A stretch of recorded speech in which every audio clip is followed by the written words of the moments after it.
ಚಿಕ್ಕ ಮಕ್ಕಳಲ್ಲಿ ಮೇನ್ಲಿ ತಾಯಿಯ ಎದೆ ಹಾಲು ಮೇಲೆ ಇರ್ತಾರಲ್ಲ ಅವರಿಗೆ ವೈಟಮಿನ್ ಡಿ ಕೊಡಲೇಬೇಕಾ ಅಂತ ಸಾಕಷ್ಟು ಪೇರೆಂಟ್ಸ್ ಕೇಳಿದ್ದೀರಾ. ಇವತ್ತು ಅದನ್ನ ಕ್ಲಾರಿಫೈ ಮಾಡ್ಕೊಳ್ಳೋಣ.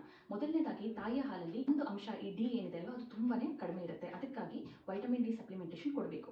ಡೈಲಿ ರಿಕ್ವೈರ್ಮೆಂಟ್ ಅಂದ್ರೆ 400 ಇಂಟರ್ನ್ಯಾಷನಲ್ ಯೂನಿಟ್ಸ್ ಒಂದ್ ದಿನಕ್ಕೆ ಮಗುಗೆ ವೈಟಮಿನ್ ಡಿ ಸಿಗಬೇಕು. ತಾಯಿಯ ಹಾಲು ಕಂಟಿನ್ಯೂಸ್ಲಿ ಏನು ಕೊಡ್ತಾ ಇರ್ತೀವಲ್ಲ ಅದರಲ್ಲಿ ಅಂಶ ಕಡಿಮೆ ಇರೋದ್ರಿಂದ 3 to 4 ಇಂಟರ್ನ್ಯಾಷನಲ್ ಯೂನಿಟ್ಸ್ ಒಂದ್ ದಿನಕ್ಕೆ ಮಗು ಒಳಗೆ ಹೋಗ್ತಾ ಇರುತ್ತೆ. ಈಗ ವೈಟಮಿನ್ ಡಿ ನಾವು ಸಪ್ಲಿಮೆಂಟ್ ಮಾಡಲಿಲ್ಲ ಅಂದ್ರೆ ಏನೇನು ಚೇಂಜಸ್ ಚಿಕ್ಕ ಮಕ್ಕಳಲ್ಲಿ ನಾವು ನೋಡಬಹುದು. ಬೋನ್ ಸ್ಟ್ರೆಂತ್ ತುಂಬಾನೇ ಕಡಿಮೆ ಆಗುತ್ತೆ.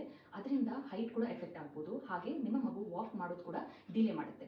ಎರಡನೇದು ಬಂದ್ಬಿಟ್ಟು ಈ ಮಕ್ಕಳಲ್ಲಿ ಫೀವರ್ ಆಗಲಿ ಇಲ್ಲ ಕೋಲ್ಡ್ ಕಾಫ್ ಸಿಂಟಮ್ಸ್ ಆಗಲಿ ಪದೇ ಪದೇ ಬರೋ ಚಾನ್ಸಸ್ ಹೈ ಇರುತ್ತೆ. ಬಿಕಾಸ್ ಇಮ್ಯುನಿಟಿ ತುಂಬ ಕಡಿಮೆ ಆಗೋಗುತ್ತೆ. ಇರಿಟಬಿಲಿಟಿ, ಫೀಡಿಂಗ್ ಪ್ರಾಬ್ಲಮ್ಸ್, ಹಾಗೆ ಕೆಲವೊಂದು ಸಲ ತುಂಬಾನೇ ಡಿಫಿಷಿಯನ್ಸಿ ಆದರೆ ಫಿಟ್ಸ್ ಬರೋ ಚಾನ್ಸಸ್ ಕೂಡ ಇರುತ್ತೆ ಚಿಕ್ಕ ಮಕ್ಕಳಲ್ಲಿ. ಸೊ ಅದಕ್ಕಾಗಿ ವಿಟಮಿನ್ ಡಿನ ಸಪ್ಲಿಮೆಂಟೇಷನ್ ಕೊಡಿ ನೀವು till your baby is 1 year old.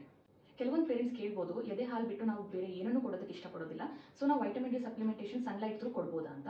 ಮೊದಲನೇದಾಗಿ 11 AM to 3 PM ಟೈಮಲ್ಲೇ ನೀವು ಮಗುನ 20 to 30 minutes ಸನ್ ಎಕ್ಸ್ಪೋಜರಲ್ಲಿ ಇಡಬೇಕು. 40% ಆಫ್ ದ ಬಾಡಿ ಎಕ್ಸ್ಪೋಸ್ ಆಗಬೇಕು. ಈಗ 40% ಸರ್ಫೇಸ್ ಏರಿಯಾ ಹೇಗೆ ಎಕ್ಸ್ಪೋಸ್ ಮಾಡಬೇಕು ಸನ್ಲೈಟಲ್ಲಿ ಅಂತಂದರೆ, ಮಗುಗೆ ಡೈಪರ್ ಹಾಕಿಸ್ಬಿಟ್ಟು ಒಂದು ಥಿನ್ ಕಾಟನ್ ಶರ್ಟ್ನ ಹಾಕಿಸಿ ನೀವು ಸನ್ಲೈಟಲ್ಲಿ ಮಗುನ ಇಡ್ಬೋದು. ಇದು ನೀವು 5 times ಇನ್ ಅ ವೀಕ್ ಮಾಡಬೇಕಾಗುತ್ತೆ, ವಿಚ್ ಇಸ್ ಲಿಟಲ್ ಡಿಫಿಕಲ್ಟ್.